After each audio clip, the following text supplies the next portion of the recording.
Okay, तो हम बात कर रहे थे कि देखिए जैसे कि करंट ट्रांसफर होता है due to voltage difference, similarly heat transfer is taking place due to temperature difference.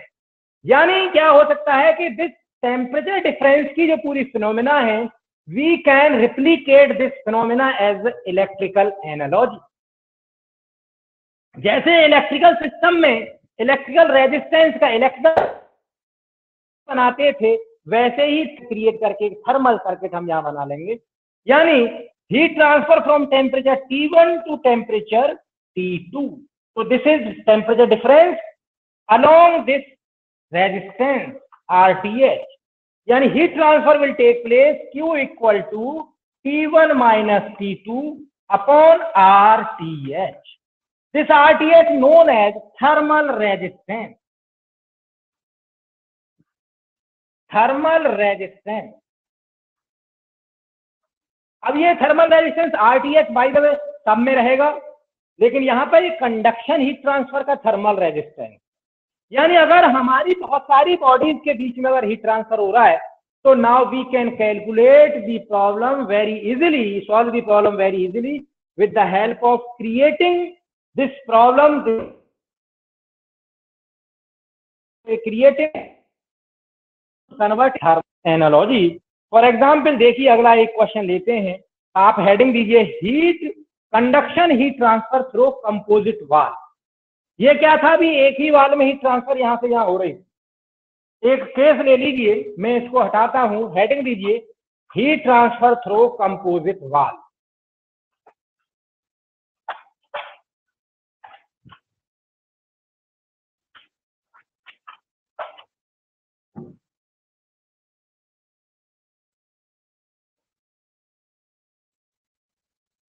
Heat transfer through composite वाल।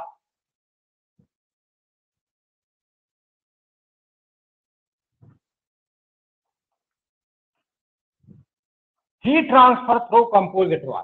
कंपोजिट वाल बोले तो कि एक ऐसी, ये कोई फॉर एग्जांपल ये कोई वॉल है, ये कोई दीवार है, ये कई, ये एक दीवार आप बाहर से एक हो सकता है इसको कवर में कर दे, लेकिन ये कई मटेरियल से मिलके बनी। इसके ऊपर एक के बाद एक के बाद एक कोई मटेरियल लगा हुआ है, ये फिर ये इस तरीके। फॉर एग्जांपल ये मटेरियल ए टाइप है, ये बी टाइप और ये सी टाइप।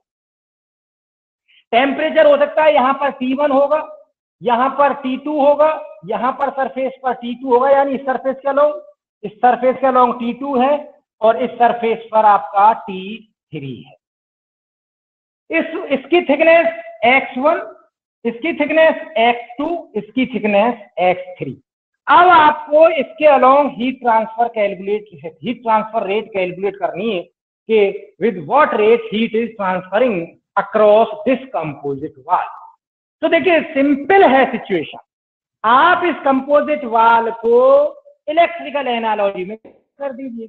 फॉर एग्जांपल इसका भी दे रखा होगा कंडक्शन हीट ट्रांसफर कोफिशिएंट, इसका Ka है, इसका थर्मल कंडक्शन कोफिशिएंट Kb, इसका फॉर एग्जांपल Kc है। तो ये इलेक्ट्रिकल एनालॉजी में कैसे कन्वर्ट हो जाएगा, ये कुछ ऐसे हो जाएगा। देखिए साहब, एक यहां से यहां तक का एक रेजिस्टेंस, फिर यहां से यहां तक का दूसरा रेजिस्टेंस, फिर यहां से यहां तक का तीसरा रेजिस्टेंस। इसकी वजह से थर्मल रेजिस्टेंस RT1 कह देंगे, इसकी वजह से थर्मल रेजिस्टेंस RT2, इसकी वजह से थर्मल रेजिस्टेंस RT3। इनपुट पर टेम्परेचर T1, आउटपुट का टेम्परेचर T3। बीच वाले टेम्परेचरों से हमें कोई मुराद नहीं है, because we need total temperature difference and total resistance. अब आप यहां से जान गए, these are the thermal resistances are in series। if the thermal resistances, अगर आप जानते हैं resistances are series, then equivalent resistance, in case of series resistance, in case of series equivalent resistance R total, हम कहें R total equal to RT1, RT2 plus RT3। अब RT1 RT2 को लिख दो। RT1 इक्वल टू क्या होगा, temperature, RT1 क्या होगा, X1 upon K1A1। By the way because all faces are in contact, तो एरिया को हम मानेंगे सभी के को सेम, यानी एरिया को हम मानेंगे कि A1 बराबर A2 equal to A3 equal to A, area of the surfaces are same, तो A1 को लिखने की जरूरत नहीं है। सिमिलरली RT2 इक्वल टू क्या हो जाएगा, X2 upon K2A। RT3 equal to हो जाएगा X3 अपॉन K3A। तो टोटल रेजिस्टेंस आपका आ गया, total resistance RT total equal to X1 upon K1A plus X2 upon K2A plus X3 upon K3A। This is the total resistance. अब आप जानते हैं कि ये पूरा का पूरा सिस्टम अब एक इक्विवेलेंट सिस्टम में ऐसे कन्वर्ट हो सकता है, कैसे में, इस तरीके के में, इनपुट पर टेम्परेचर T1, आउटपुट पर टेम्परेचर T3 और बीच में टोटल रेजिस्टेंस RT। तो हीट ट्रांसफर रेट क्या होगा, हीट ट्रांसफर रेट होगा Q equal to T1 minus T3 upon RT total, RT total. यहां तक देख लीजिए, अगर कोई कंफ्यूजन है तो। I think there should not be any confusion.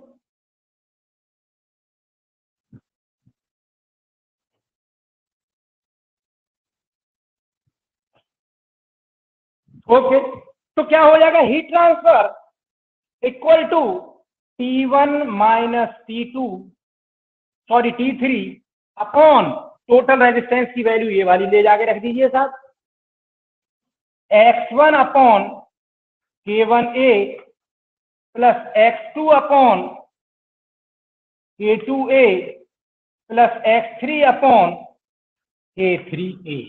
This is the formula of heat transfer through composite wall. By the way a common आ सकता है, ए को आप बाहर भी कर सकते हैं, वो आपका एक्सरसाइज है, चाहे कर सकते हैं। तो this is the heat transfer through composite wall, rate of conduction heat transfer through composite wall. जैसे अगर इस ए को आप बाहर निकालेंगे तो ये इक्वेशन कुछ इस तरीके से हो जाएगा, A into T1 minus T3 upon X1 upon K1 plus X2 upon K2 plus X3 upon K3।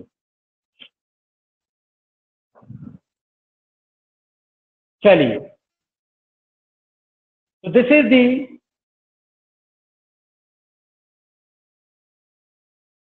Conduction mode of heat transfer through composite wall. तो 1/A। देखिए ये जो A है, पहले देखिए कुछ इस तरीके से आएगा 1/A, जनाब यहाँ आएगा ये, जब K बाहर निकलेगा ये, और ये उल्टा होकर के ऊपर जाएगा, नहीं जाएगा, ठीक है, यस सर, ये रिकॉर्ड हो, ये ऊपर जाएगा, ठीक, ओके ओके, समझ आ रहा है, ठीक है। तो यहाँ तक ये कंडक्शन हीट ट्रांसफर के बारे में बात हो गई है। अब आप लोग इस पर एक दो न्यूमेरिकल इस पर कर लेंगे। There are certain assumptions of the this Fourier's law of heat conduction. Fourier's law of conduction के कुछ assumptions भी हैं, इनको मैं आप लोगों को भेज दूंगा ग्रुप में।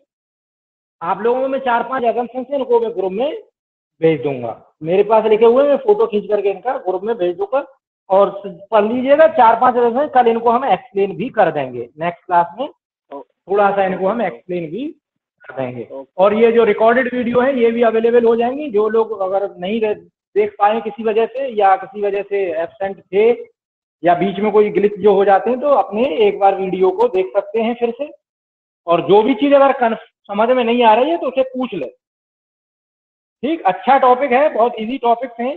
कल के लिए बता देंगे, कल पढ़ेंगे हम, यानी नेक्स्ट क्लास में conduction through cylindrical wall, cylindrical surface से कंडक्शन की बात करेंगे हम, कंडक्शन थ्रू सिलिंड्रिकल वॉल।